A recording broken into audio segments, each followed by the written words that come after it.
Hello everybody, welcome back to the channel. My name's Nick, and in today's video I want to talk about, does the color of your Crested Gecko matter? And why it does, why it doesn't, and maybe why it matters more to you than it matters to me. So let's get right into it.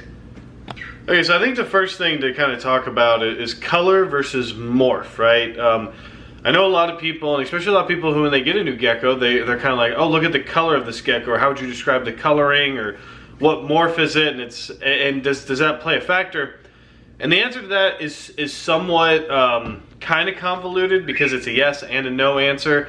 On a face value, if you just tell me a gecko's orange, does that give me any idea to its morph? No, not really, because it could have shades of orange and shades of brown, brown and white. You know, what does it have? So when you think of does color matter for morph? No. Unless it's a bicolor, which would be a gecko. If you take Pam here, if she had a different colored dorsal area from the side area, if this was one solid color and this was one solid color, then that would be a bicolor. So color's in the name, so color does matter for that one. Same thing with a tricolor harlequin. So tricolor harlequins, depending on who you ask, you know, if it has three colors in it, right? Tricolor, three color. And sometimes a lot of times it's white in it, and a lot of people think that it needs to be even part white to whatever other ratio. You know, you need to have a 33%. Each color needs to be evenly distributed on the gecko for it to be a tricolor. Other people think that if the portholes are big enough or there's enough white on the side, then it's a tricolor. That's all in the eye of the beholder too, and what you like the most. So for bicolor, it does matter. How about we take patternless, for example? Pam here, in my opinion, is a patternless Crested Gecko. She doesn't have any markings on her other than her Dalmatian spots. Dalmatian spots are traits. They're actually not morph. So another time where color will play a role is when we're talking about Halloween Crested Geckos. Halloween Crested Geckos need to have like a dark black base to them with really high oranges.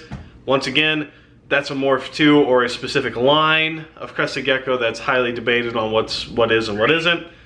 Typically, most people are going to tell you if it has any cream in it, then it's not a Halloween. So there you go again, another scenario where the coloring of the Crested Gecko does play into what morph is the Crested Gecko.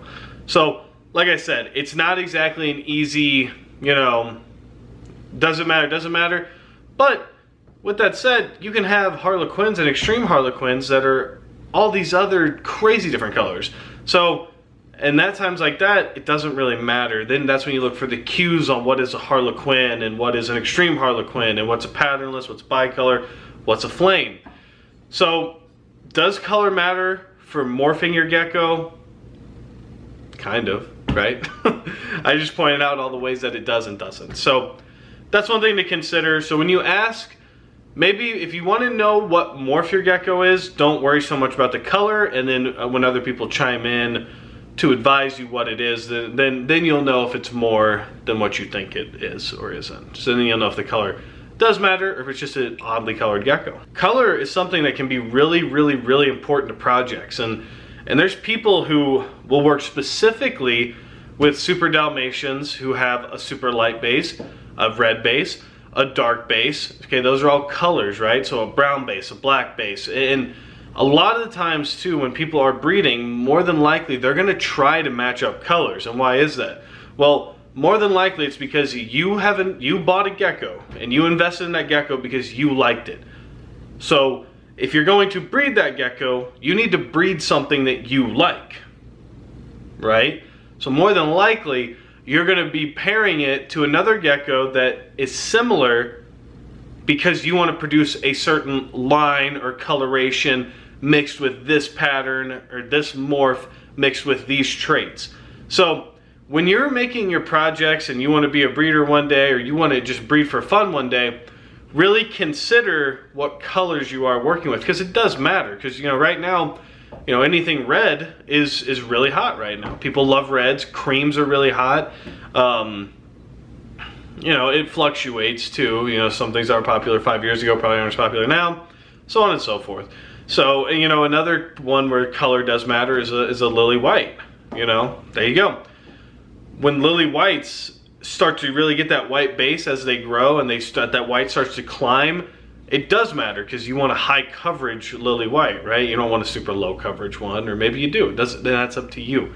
So it's all in the eye of the beholder as far as does color matter. So when I work with projects here with my geckos, I definitely focus on color, and I really, there are some of my projects right now, if you watched my Extreme Harlequin breeding project video, Mr. Butterworth is actually paired to Jane, who is, she's just a light gecko, and he's a lavender. So I wanted to pair those two together in hopes that I produce some super, super light geckos. So that project for me, that pairing specifically, has nothing to do with morph. You know, they could throw Harlequins at me or whatever they wanted at me. I'm aiming specifically for super, super light colored geckos, hopefully with a lavender tone to them as well. And there's tons of lines out there by a lot of big breeders. I know you have like Creamsicle or Dreamsicle, like I said, Lily White, Xanthic, because that's very color based. That's the lacking of yellow pigment. Yeah, I think it's yellow pigment. Lacking of yellow pigment in the gecko. And there's probably a bunch of lines I'm missing right now. I mean, there's people who work specifically with cream geckos, you know, because who doesn't love a really white, high white gecko that's not a lily white, right? That's something that took, you know, lily whites are like it's like a genetic cheat code. You know, the better it is, you know, there's variations of lily white, but for the most part, a lily white's a lily white, and it looks really nice, right? Regardless, but I could breed two super high portholey white geckos that just have tons of white coverage on them, and I may not get that out of them. But then that one time I do get that high white coverage gecko, and I hold that one back, and then, you know, because then you're adding into what you like, you're picking and choosing what you like, and you're deciding what's important to you. And that's really what anything with these crested geckos comes down to, is what do you enjoy? What do you want to see every day? What do you want to hold in your hand? That's what should be most important to you. You know, I love flames. Flames are awesome. I wish I had more of them, and I wish I could produce more of them, because my flame project doesn't really produce a whole lot of them. But I love flames, and that is definitely, and I love a specific kind of flame. I really love a dark base with that light brown on top that just really looks pretty to me. So I'm always seeking something with a certain color, but that's because I have my projects in line that I want. So to me, color does really matter in crested geckos.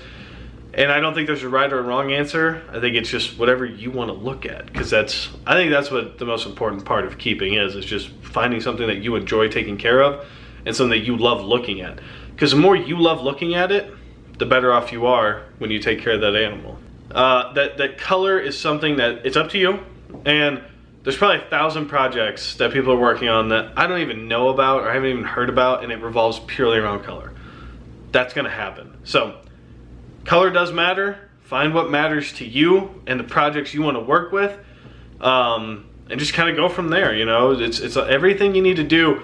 If you want to breed, everything needs to be project oriented, and that's kind of just the biggest takeaway, is color and morph don't matter if your projects don't make sense, right? And if they're not desirable to you, then why would you expect them to be desirable to someone else? It's just kind of another way of looking at it. So with that said, guys, that is the video. I hope you did enjoy it. If you did, hit that thumbs up button, please. Hit that subscribe button, please. And then until next time, guys, stay safe and stay positive.